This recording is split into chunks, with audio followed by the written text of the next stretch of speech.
이렇게 누구에게나 찾아오게 되어 있는 인생의 마라톤 경기의 마지막 부분을 어떻게 완주할 것인가를 함께 물어보자는 것이다. 과거의 연장일 수도 있고 새로운 것을 위한 출발일 수도 있다. 그러나 가장 소중한 선택과 결단인 것은 사실이다. 가수가 부를 수 있는 마지막 노래 같을 수도 있다. 성직자들이 남겨주고 싶은 마지막 설교와 같을 수도 있다. 그 메아리는 누구도 모른다. 그러나 할 수 있는 최선의 것을 남기고 싶은 것이다. 책 읽는 다락방의 제이입니다. 사람은 누구나 장소에 대한 욕망이 있습니다. 100세 인생. 요즘 참 많이 듣는 말인데요. 건강에 대한 관심, 의학의 발달로 실제로 100세를 살고 있는 사람들이 많아진 것도 사실이죠. 하지만 오래 산다는 것과 더불어 같이 생각해야 할 문제가 삶의 의미와 가치일 겁니다. 아프고 외롭고 우울하게 사는 장수는 의미가 없을 테니까요. 오늘은 우리 시대의 철학자 김영석 교수가 100세를 살아보고 나서 얘기하는 삶에 대한 이야기 100년을 살아보니란 책을 소개해드릴까 합니다. 1920년에 평안도에서 출생하셨으니까 올해 102세이신데요. 일본 식민지, 탈북, 한국전쟁, 독재 통치와 민주주의 운동 등 한국 현대사의 아픔과 가난을 몸소 겪으면서도 교육자의 길을 올곧게 걸어온 그분의 인생 이야기는 신체적 장수보다 더 중요한 메시지를 우리에게 전해주고 있습니다. 이 책에는 인생에서 가장 중요한 키워드인 행복, 결혼과 가정, 우정과 종교, 돈, 성공, 명예, 그리고 노년의 삶을 주제로 쓴 여러 글들이 담겨 있는데요. 우리가 인생을 살아가면서 반드시 생각해 봐야 할 문제들을 제시해주고 있어서 젊은 독자들이 봐도 좋을 내용들이 많이 있습니다. 오늘은 여러분과 나누고 싶은 글들을 부분 발췌하여 소개해드리겠습니다. 그럼 책 속으로 함께 들어가 보실까요?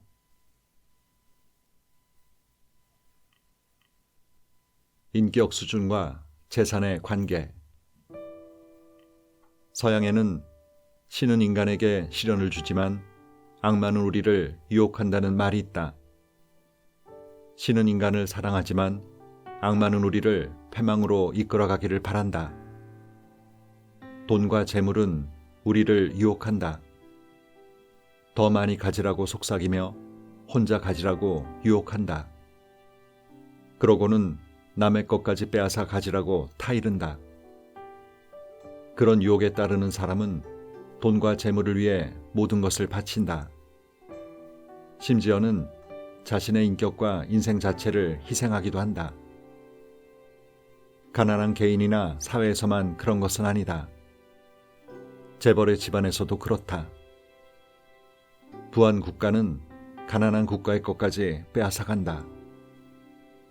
우리는 지나치게 많은 재산을 갖고 있기 때문에 형제끼리 심하게 싸우는 것을 본다. 부자간이나 모자 사이에도 원수지는 일들을 자주 보는 때가 있다. 가난한 사람들은 가난하기 때문에 생존 경쟁의 대가를 치르기도 하나 부한 사람들은 더 많은 부를 차지하기 위해 소중한 인생을 헛되이 끝내기도 한다. 그래서 경제적 중산층이 확립된 나라에는 범죄율이 낮다고 말한다. 돈과 재물에 대한 유혹이 적기 때문이다. 가난한 국민이 많거나 빈부의 격차가 심한 사회에서는 경제적 범죄와 사회학이 더 심해진다. 우리나라도 중산층이 80%를 차지하게 되면 경제적 범죄와 사회학이 감소될 것이다. 내가 항상 가족들이나 제자들에게 권하는 교훈이 있다. 경제는 중산층에 머물면서 정신적으로는 상위층에 속하는 사람이 행복하며 사회에도 기여하게 된다는 충고이다. 그런 생활을 하는 사람들이 행복을 더 많이 누리도록 되어 있다. 그렇다면 사람은 어느 정도의 재산을 갖고 사는 것이 좋은가? 그에 대한 대답은 어렵지 않다. 그의 인격 수준만큼 재산을 갖는 것이 원칙이다. 인격의 성장이 70이라면 70의 재물을 소유하면 된다. 부모로부터 물려받았다고 해서 90의 재산을 갖게 되면 그 분에 넘치는 20의 재산 때문에 인격의 손실을 받게 되며 지지 않아야 할 짐을 지고 사는 것 같은 고통과 불행을 겪는다. 서울 서북 쪽에 가면 S대학이 있다. 그 대학과 중고등학교를 설립한 B 여사를 오래전에 만난 일이 있었다. 그분도 내게 비슷한 얘기를 했다. 구한말 때 물려받은 부동산이 있었는데 그것을 자녀들에게 유산으로 물려주면 마침내는 남는 바 없이 사라지겠기 때문에 어느 정도의 재산을 나누어주고는 유경사업에 투신하겠다고 결심했다는 것이다. 자녀들 가운데 기업가가 있다면 모르겠는데 사유재산에는 한계가 있어야겠다고 믿었던 것이다. 내가 아는 MC의 경우는 좀 달랐다. 왕실에서 물려받은 재산이 많았다. 자신도 어느 정도 유능했기 때문에 명문대학을 졸업했다. 그러나 그 유산을 지키고 관리해야 했기 때문에 직업도 가져보지 못했다. 67세가 되었을 때 나에게 하는 고백이었다. 차라리 그 재산이 없었다면 떳떳한 사회인으로 보람있게 살았겠는데 재산을 지키기 위해 자기 인생을 다 낭비하고 말았다는 후회였다. 역시 사람은 어느 정도의 재산이 필요한가라고 묻는다면 그의 인격 수준만큼의 재산이 있어야 한다. 그 이하도 문제지만 그 이상의 재산은 더 도움이 되지 못한다. 재산보다 귀한 것은 얼마든지 있기 때문이다. 만일 내가 기업을 하는 사람이라면 내가 개인적으로 소유할 수 있는 재산과 사회적 책임을 담당할 수 있는 공적인 재산의 경계는 확실히 할 것이다. 그리고 자녀들에게는 스스로의 인격과 기업가로서의 자격을 갖출 수 있는 능력이 먼저라는 점을 소홀히 하지 않을 것이다. 나는 적게 갖고 사회에는 많이 줄 수 있는 기업가가 진정한 기업인으로서 존경받을 수 있는 것이다. 그렇다면 나 같은 사람에게는 어느 정도의 재산이면 좋은가? 중산층의 일원이 된다는 것은 생활의 기초 필요 조건은 갖춰야 한다는 뜻이다. 가장으로서 가정을 꾸려가고 자녀들의 교육을 책임질 수 있는 재산은 필요하다. 그리고 여유가 생긴다면 어느 정도의 취미생활이나 여행 등을 즐길 수 있으면 더 좋을 것이다. 가난은 죄도 아니며 부끄러운 짐도 아니다. 그러나 남을 도와주는 사람도 많은데 다른 사람의 도움을 받으면서 산다는 것은 바람직하지 못하다. 나는 가난하면서도 애들 6을 키웠다.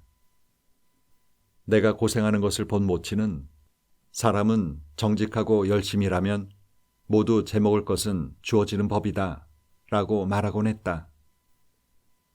학교 문턱에도 가보지 못한 모친 자신이 그렇게 살았기 때문에 나에게 주는 위로의 충고였던 것이다. 다 떠나고 나면 무엇이 남는가? 나이 들면 새로 생기는 것이 더 많을까? 잃어버리는 것이 더 많을까?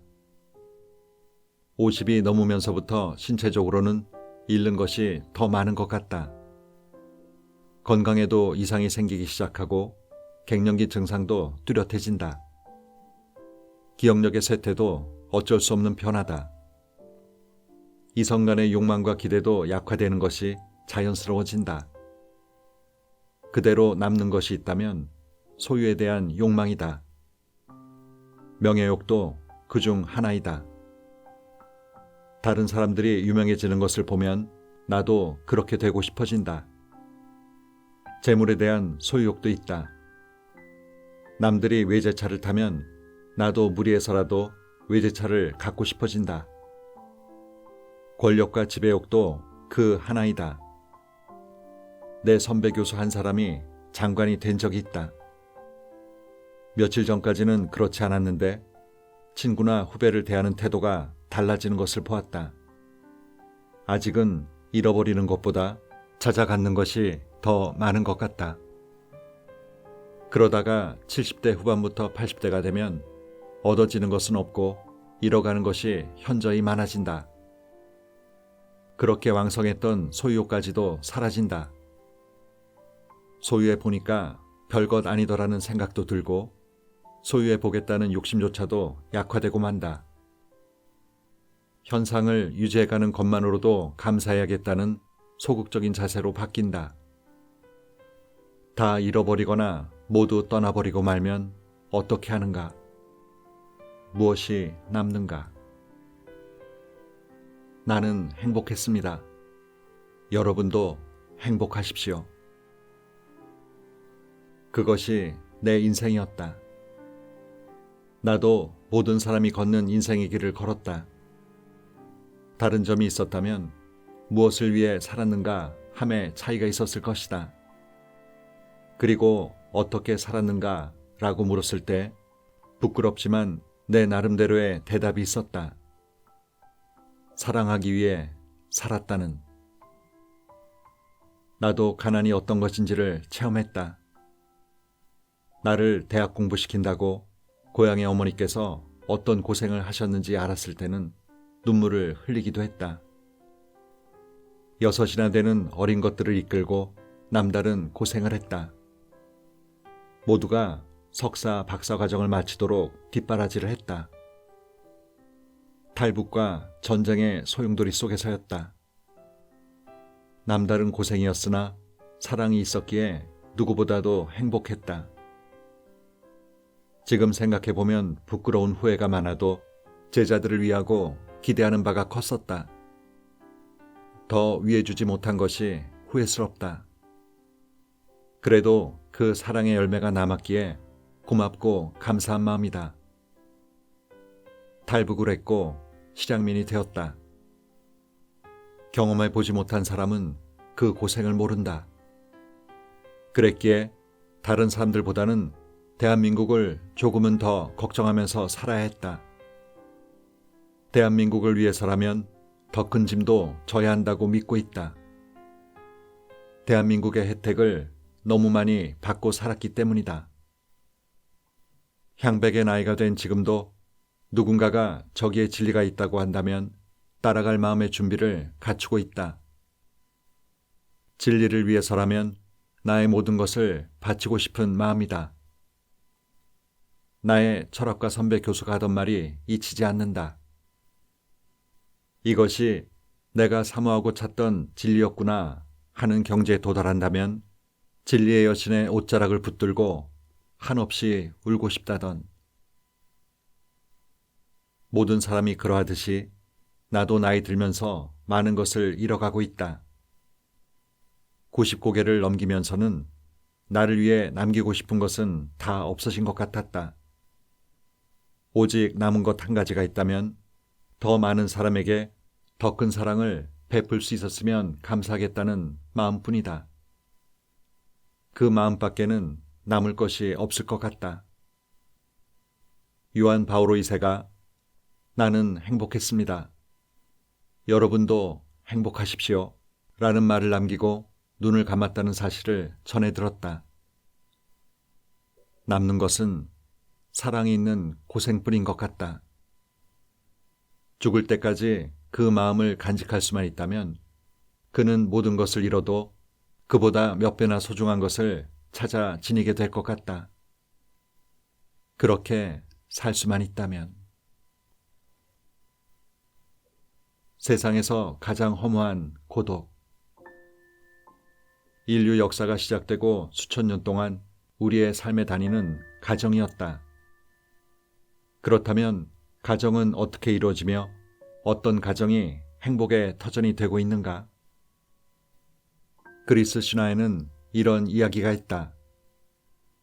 올림포스 산 위에 살던 신들이 지상에 내려와 인간 사회를 살펴본 후 인간들의 우수성과 유능함이 곧 신들보다 앞설 것 같다는 걱정스러운 사실을 발견했다. 그래서 신들이 모여 인간들이 영구히 신들 밑에 복종할 수 있도록 운명적으로 결정지을 방법이 없겠는가 하고 연구했다. 그래서 찾아낸 방법이 당신은 남자와 여자로 나누어지지 않고 완전한 동일성이었던 인간을 반씩 쪼개서 한쪽은 남자를 만들고 다른 한쪽은 여자로 만들어버리는 것이었다. 그 다음부터는 인간들이 그 잃어버린 반쪽을 찾아 합치기 위해 다른 발달을 할 수가 없어 신들보다 앞서지 못하게 되었다는 이야기다.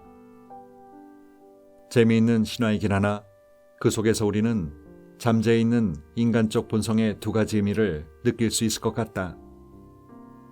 그 하나는 남녀 간의 애모심이 얼마나 본능적이며 절대적인가 하는 것이다.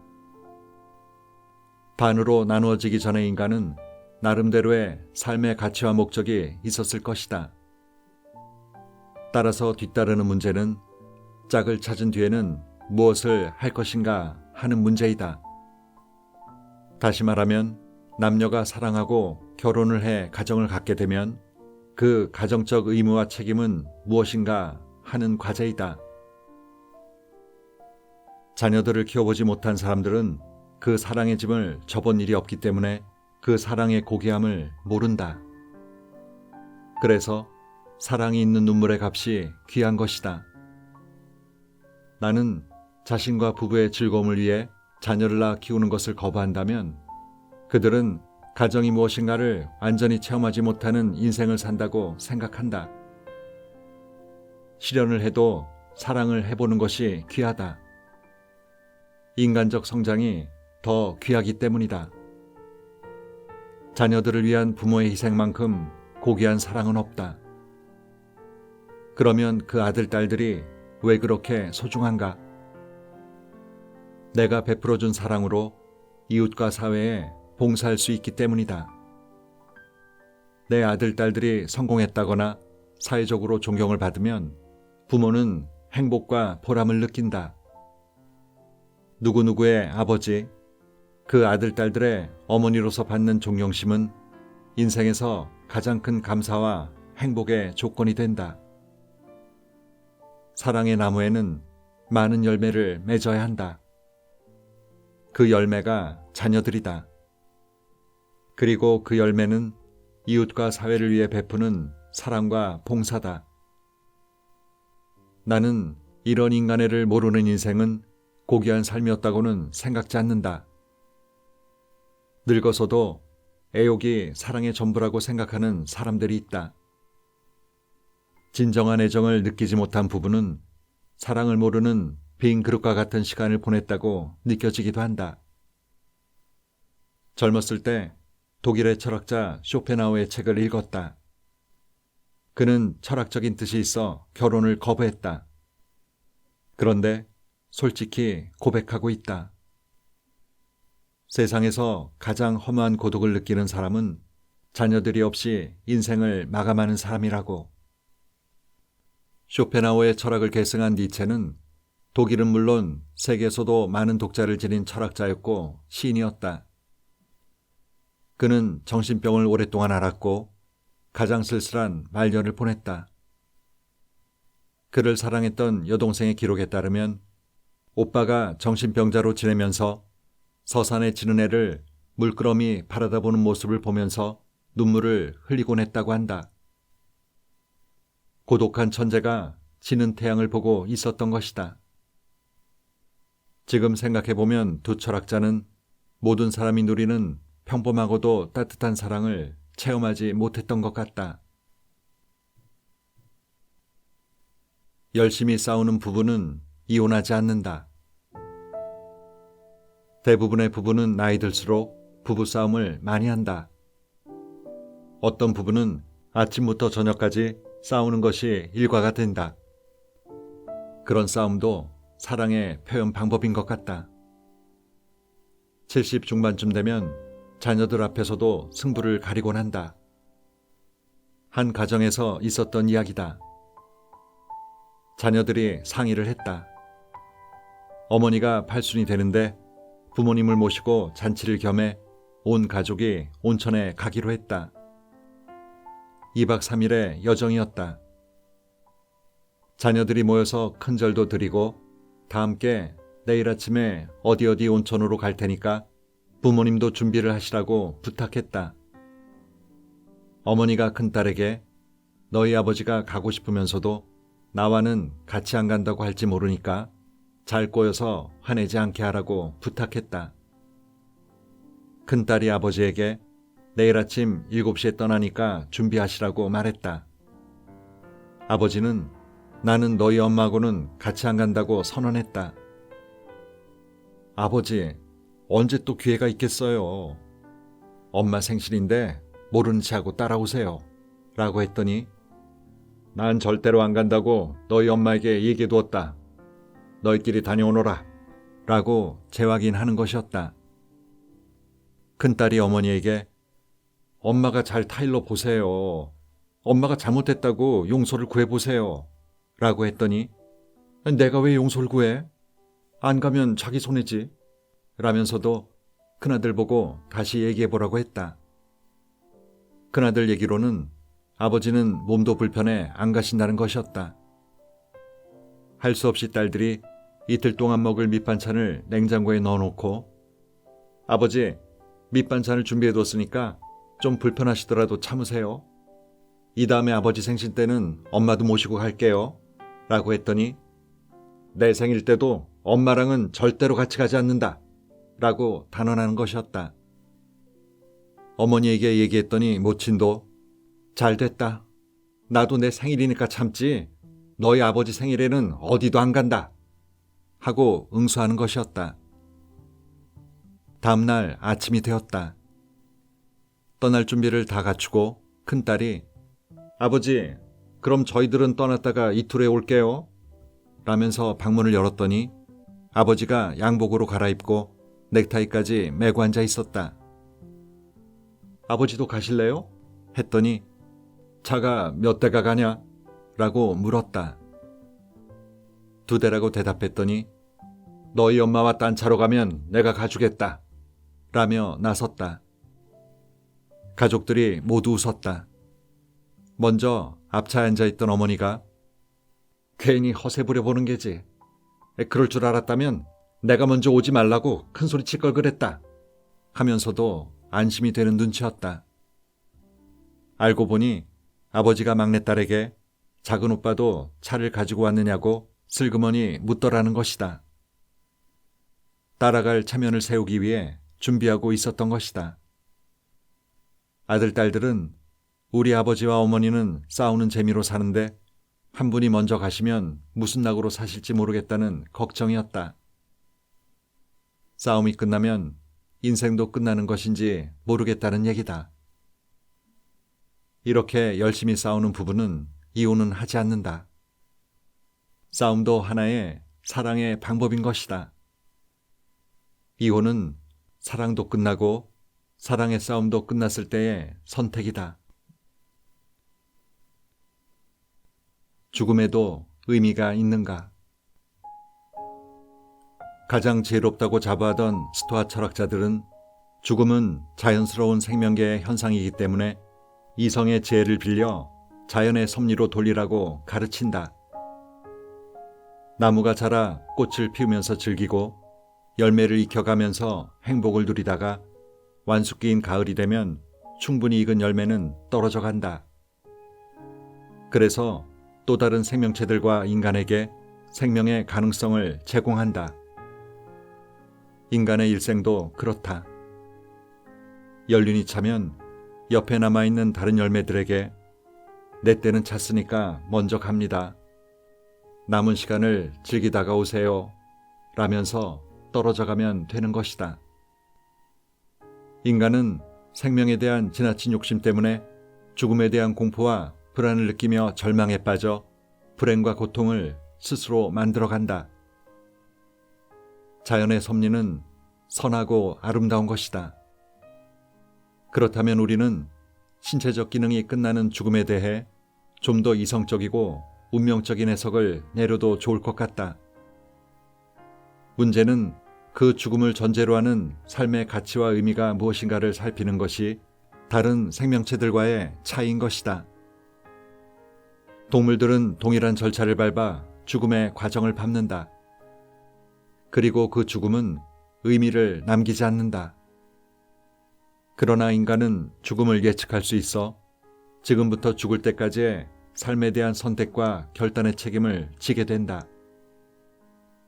중병으로 사경을 헤매다가 회복된 사람이 인생의 차원 높은 새 출발을 하는 것과 비슷하다고 할 것이다. 그러면 나 자신에게 물어보기로 하자. 조만간 죽음에 직면하게 될 테니까 앞으로 남은 시간의 빈 그릇에 어떤 삶의 내용을 채워 가겠는가라고. 가장 행복한 사람은 지금 내가 하고 있는 일이 소중하기 때문에 그 일에 최선을 다하다가 유종의 미를 거두고 싶다고 말할 것이다. 값이 있는 인생을 살아온 많은 사람들이 그 길을 택할 것이다. 다른 점이 있다면 죽음을 예상하기 이전보다 죽음을 맞게 될 것을 알았기 때문에 더욱 최선을 다하겠다는 각오를 다짐하게 될 것이다. 사람은 누구나 한 가지씩은 타고난 장점이 있다. 많은 사람들이 실리성에 붙잡혀 그 취미와 개성을 묻어두고 마는 때가 있다. 즐겁게 할 수 있는 일 한 가지만이라도 계속해 살려간다면 늦게 시작한 일이 지금까지 해온 일들보다 더 큰 행복과 성과를 가져다 줄 수 있다. 어떤 정치가는 정치계에서는 성공했다고 인정받지 않으나 늦게 시작한 사회가로서는 높은 평가를 받고 있다. 한양대학의 김현준 총장 같은 이는 교육자로서의 업적보다 작곡과 음악인으로서의 위치가 더 오래 남을지 모른다. 한 번도 공부나 취미생활을 하는 행복을 누려보지 못한 사람은 더 늦기 전에 도전해 새로운 인생의 의미를 찾아 지니면 어떨까 싶다. 취미생활의 즐거움. 여러 해 전 일본에서 실시된 여론조사 내용을 읽은 일이 있었다. 60대 중반 여성들에게 어떤 사람이 행복한가를 물었다. 가장 불행한 사람은 아무 일도 없이 세월을 보낸 사람이었다. 행복을 느끼지 못하는 사람은 가족들과 더불어 세월을 보내고 옛날 친구들과 때때로 만나는 여성들이었다. 반면 새로운 행복을 찾아 누린 사람은 세 가지로 나타났다. 공부를 시작한 사람, 취미활동을 계속한 사람, 봉사활동에 참여했던 사람들이다. 여성들이 그 나이가 되면 가정적 책임은 끝나게 된다.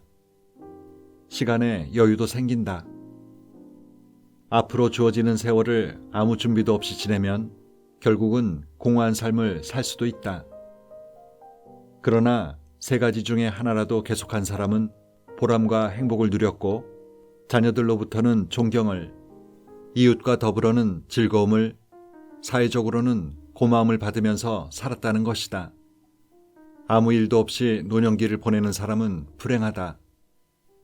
남들이 사는 대로 나도 지내면 된다는 생각은 스스로의 인생을 책임지지 못하게 한다. 물론 한 가지 일을 70대, 80대까지 계속하는 사람은 행복하다. 그런 의미에서 학자나 예술가들은 축복받은 사람들이다. 학문이나 예술에는 정년이 없다. 내가 간접적으로 알고 지낸 한 화가는 60대 말쯤 되었을 때 치유가 힘든 암 진단을 받았다. 그는 얼마 동안 고민하다가 결심을 했다. 병의 치료는 의사에게 맡기고 자신은 건강이 허락되는 때까지 그림을 그리자는 결단을 내렸다. 병고가 심해졌을 때는 의자에 앉기가 힘들어지니까 의자에 몸을 묶은 채로 가족들의 도움을 받아가면서 화폭에 그림을 그렸다. 옛날 같은 재능을 발휘하기는 힘들어도 혼이 배어있는 그림을 그리고 싶었던 것이다. 나는 신문에서 그 장면을 보면서 화가다운 화가라는 존경심을 가지게 되었다. 노후에는 일이 없는 사람이 가장 불행하다. 그 일을 미리부터 준비해두자는 생각이다. 노후를 위해 경제적 준비를 하는 사람은 많다. 그러나 일을 준비하려고는 하지 않는다. 그래서 세 가지 즐거움 중에 하나는 선택해 두는 것이 필요하다. 사실 따져보면 취미가 없는 사람은 없다. 시간에 여유만 있다면 하고 싶었던 취미 생활을 제대로 해보라고 노후에 시간적 여유가 주어졌는지도 모른다. 그런 취미 활동으로 전문직 때보다도 더 사회적 영향을 남기는 사람도 많이 있다. 누구 곁으로 가야 하는가? 아직은 건강이 유지되고 있으나 곧 어디로 가야 할 것 같다. 여기는 비어있는 집이지만 모친도 아내도 운명한 집이다. 떠나고 싶지는 않더라도 떠나야 한다면 하늘과 산, 가능하다면 호수나 바다도 보이는 요양병원으로 갔으면 좋겠다. 누구 곁으로 갈까 했으나 이제는 누가 내 곁에 있어주면 좋을까 하는 마음이다. 어머니나 아내와 같은 마음을 가진 여인이 곁에 있으면 고맙겠다. 그러나 내가 떠난다고 해서 아픈 마음을 갖지 말고 조용히 감사히 생각할 정도로 성숙된 인간애를 갖춘 여자였으면 좋겠다. 나 때문에 슬퍼할 여인이어서는 내 마음이 무거워질 것 같다. 미소를 머금고 보내줄 사람은 없을까? 이별까지도 감사히 생각하며 보내줄 수 있는 그런 여성이 없다면 요양병원에 있는 의사, 간호사 같이 사람들을 위해주고 사랑하는 마음이 있는 곳에서 지내다가 감사한 마음을 안고 떠났으면 좋겠다. 아내를 끝까지 돌봐준 간병 아주머니 생각이 난다. 우리가 그동안 너무 수고 많으셨어요 라고 인사했더니 그렇게 힘들게 계셨고 말씀을 못하시면서도 항상 고맙고 미안하다는 표정을 지으셨기 때문에 힘들다는 생각은 몰랐습니다 라는 것이었다. 그래서 지금도 나는 모친과 아내를 집에서 가시게 한 것을 잘했다고 생각하고 있다. 김영석 교수가 2011년 3월에 한림대학교에서 주는 일송상을 수상할 때 한 수상소감 중에 이런 말씀이 있었네요. 제가 사랑이 있는 고생이 행복이었다는 사실을 깨닫는데 90년이 넘는 세월이 걸렸습니다. 가족 간의 사랑이든 사제지 간의 사랑이든 사랑의 짐을 질 수 있는 그때가 행복했다고요. 자기를 위함 없이 상대를 위하여 최선을 다하고도 더 사랑하고 싶어지는 마음. 삶을 채로 거른다면 남는 건 진정한 사랑이 아닐까 싶네요. 오늘도 좋은 하루 보내세요.